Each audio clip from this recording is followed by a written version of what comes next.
مولاي صل وسلم دائما أبدا على حبيبك خير الحمد لله نحمده ونستعينه ونستغفره ونؤمن به ونتوكل عليه ونعوذ بالله من شرور أنفسنا ومن سيئات أعمالنا من يهده الله فلا مضل له ومن يضلل فلا هادي له ونشهد أن لا إله إلا الله وحده لا شريك له ونشهد أن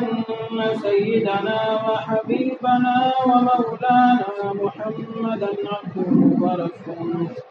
الذي أرسل بالحق بشيرا ونذيرا الذي ولد مجيدا وتوفي عبيدا أما بعد فأعوذ بالله من الشيطان الرجيم بسم الله الرحمن الرحيم قل إن كنتم تحبون الله فاتبعوني يحببكم الله ويغفر لكم ذنوبكم والله غفور رحيم. وفي دعاء النبي صلى الله عليه وسلم اللهم بارك لنا في رجب وشعبان وبلغنا رمضان وكما قال عليه الصلاة والتسليم.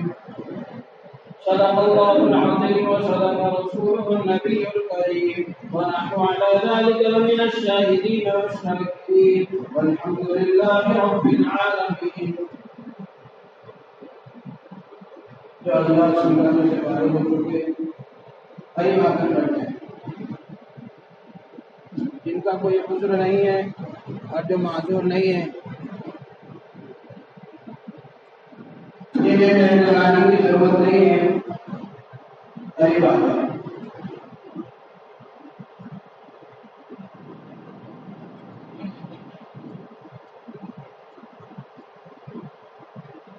محترم بزرگوں عزیز ساتھیوں،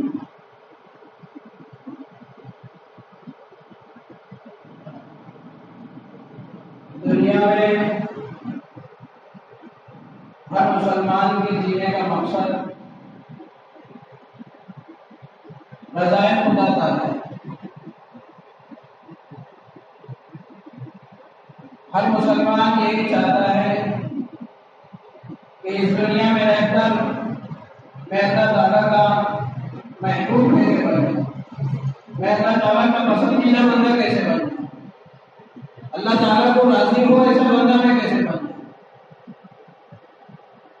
تو اللہ تعالیٰ کی محبوبیت کو پانے کے لیے، اللہ تعالیٰ کی محبوبیت کو حاصل کرنے کے لیے اللہ تبارک و تعالیٰ نے ایک راستہ بھی بتایا کہ اگر تم راستے پر چلو گے اور اس راہ کو اختیار کرو گے تو تم میرے محبوب بن جاؤ، میرے پسندیدہ بندے بن جاؤ. اور دنیا میں ہر انسان کے جینے کا جو مقصد ہے وہ ہر انسان کو حاصل ہو. اس کو اللہ تبارک و تعالیٰ نے اس آیت کریمہ میں بیان فرمایا اپنے نبی کی زبانی کہ اے نبی محمد رسول اللہ صلی اللہ علیہ وسلم بندوں کے سامنے یہ اعلان کر دیجیے، بندوں سے یہ فرما دیجیے ان کنتم تحبون اللہ، اگر تم اللہ کی محبت حاصل کرنا چاہتے ہو، اگر تم اللہ کی محبوبیت کو حاصل کرنا چاہتے ہو، اللہ کی پسندیدگی اور اللہ کی رضا کو چاہتے ہو تو فاتبعونی، میری اتباع کرو، میری پیروی کرو، میری اطاعت کرو. یعنی نبی پاک صلی اللہ علیہ وسلم کی اطاعت کا میں حکم دیا. اسی آیت کی ضمن میں، اسی آیت کے ذیل میں مفتی اعظم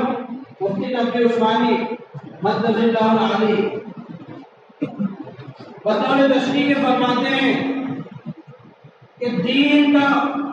مکمل خلاصہ اور دین کا اصل مقصد اور دین کا پورا نچوڑ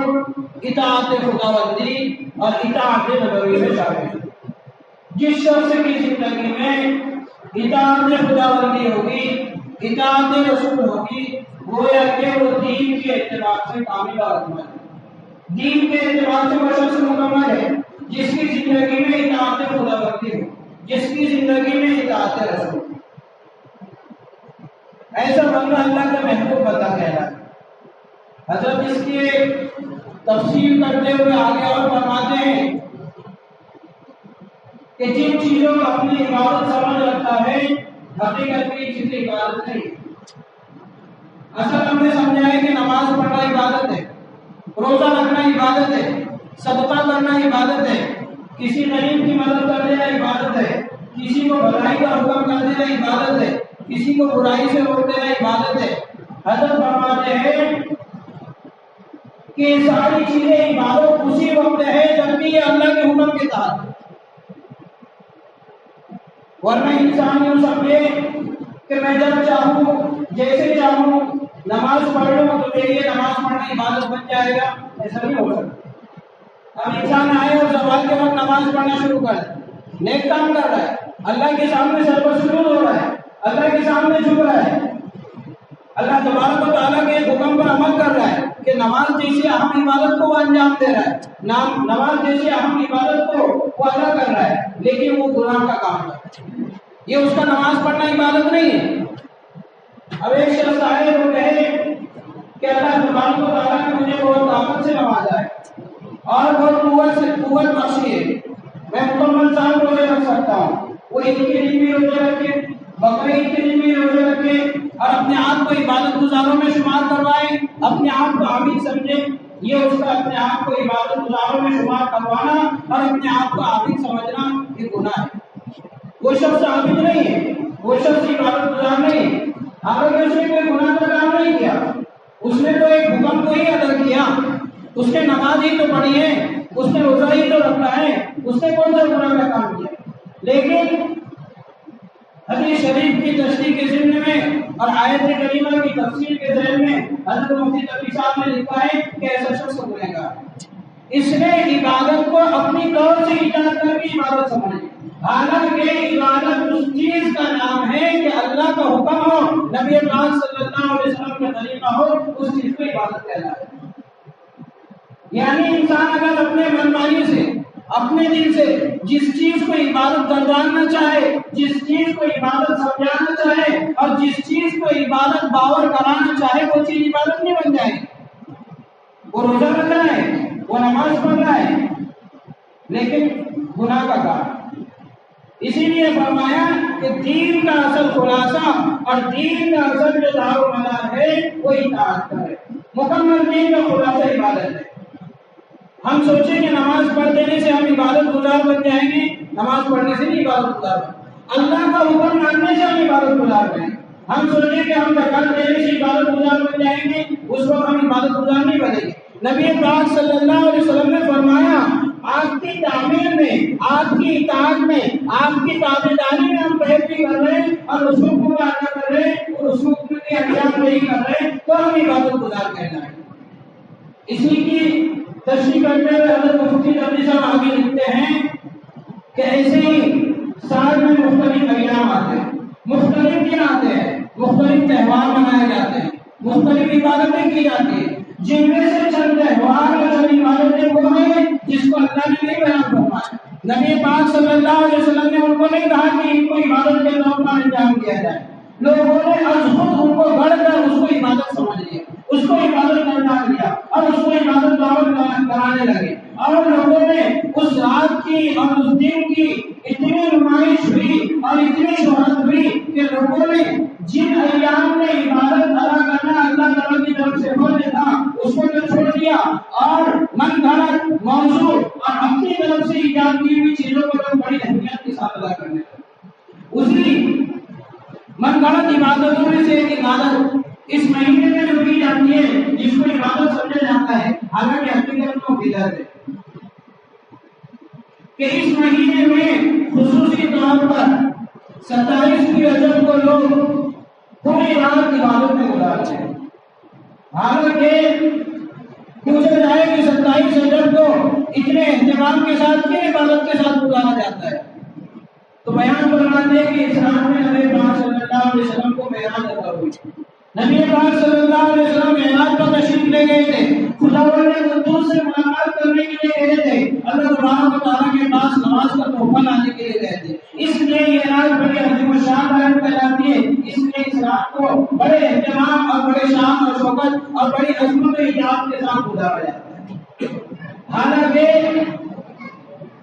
27ویں رجب کو شب معراج ہوئی ایسے صحیح حدیث میں کہیں نہیں ملتا۔ مفتی نبی صاحب لکھتے ہیں کہ شب معراج کے سلسلے میں حدیث میں کل 3 طرح کے اقوالات ہیں۔ بعض حضرات نے فرمایا کہ شوال کے مہینے میں، بعض حضرات نے فرمایا کہ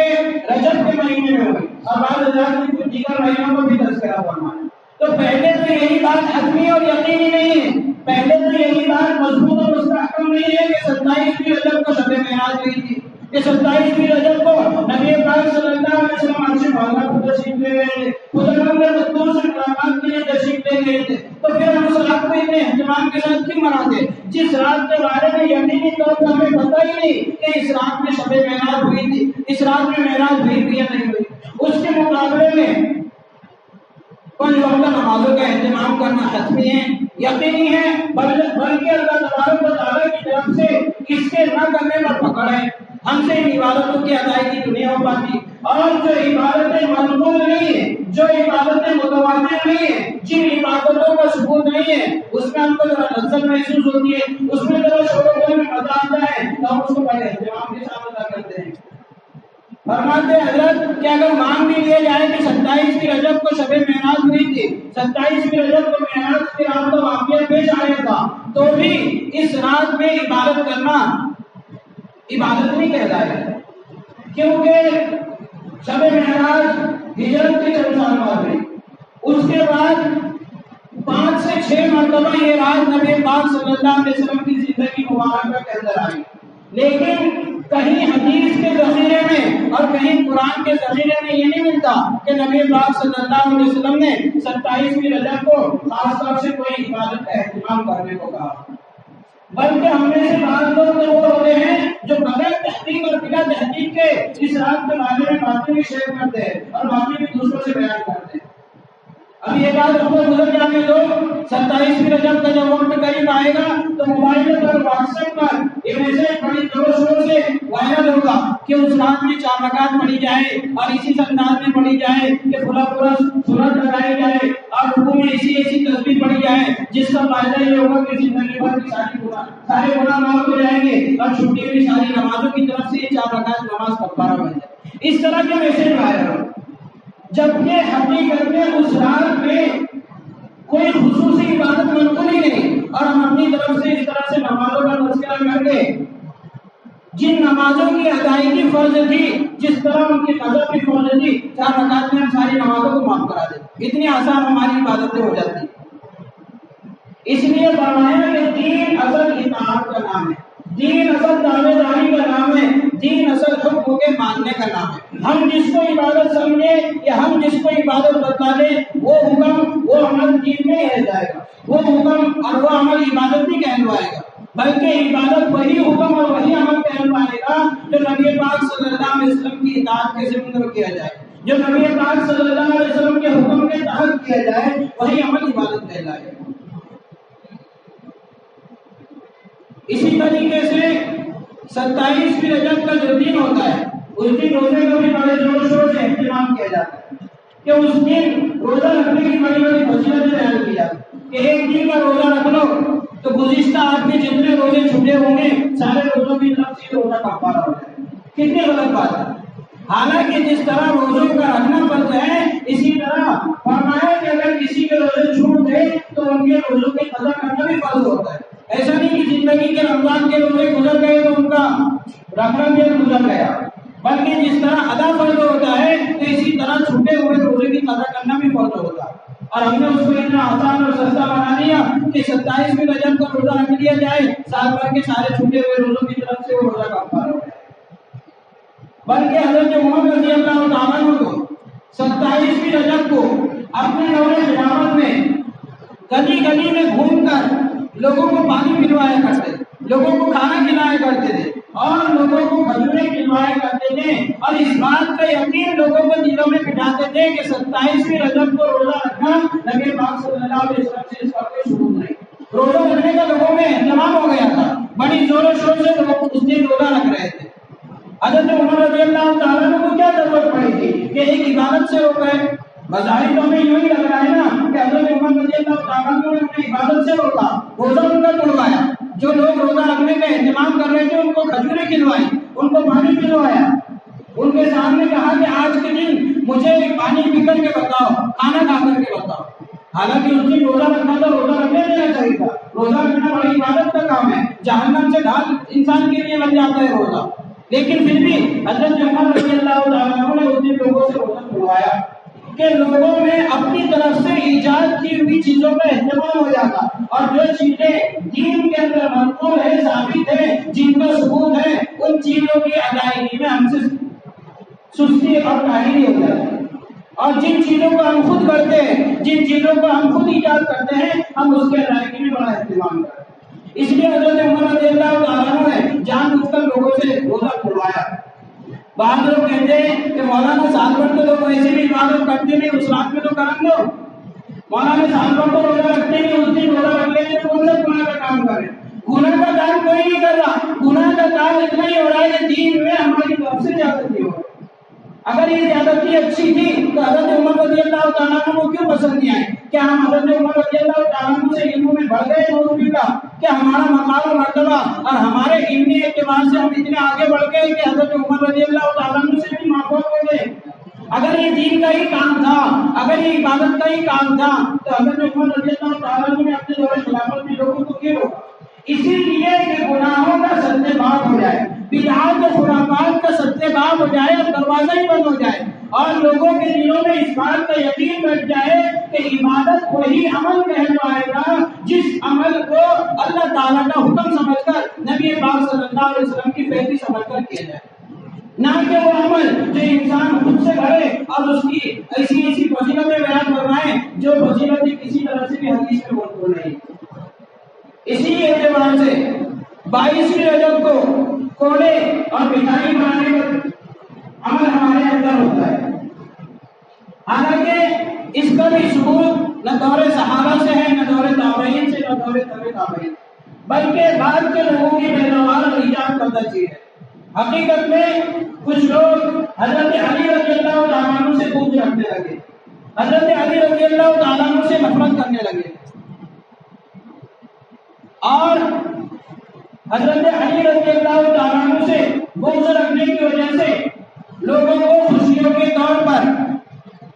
اور حضرت علی رضی اللہ تعالیٰ عنہ کے یوم وفات کو یوم خوشی کا دن، یوم خوشی مناتے ہوئے اور خوشی کا دن مناتے ہوئے یہ مٹھائیاں تقسیم کرتے ہیں،